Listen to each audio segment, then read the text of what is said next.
Лидерот на СДСМ Зоран Заев замижа за она што во неделата се случуваше во Штип.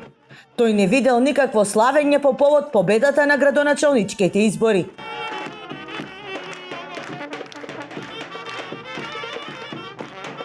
Тврди дека ги испочитувал протоколите, носел маска, а немало и никакво славење каде што учествувал тој. Веднаш откако честител победа си заминал за Скопје. Вака денес одговори на новинарско прашање дали ќе се самоказнат за непочитување на здравствените протоколи, кој му беше поставено додека ја промовираше новата владина кампања, празнува одговорно. Веќе втор ден надлежните молчат.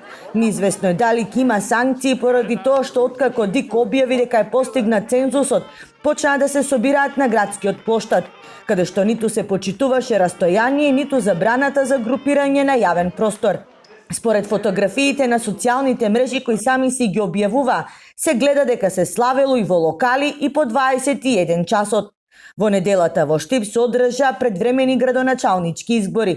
Најголем број на гласови освои интервентниот кардиолог Сашко Николов, на кој во текот на целата кампања акцентот му беше здравјето на граѓаните.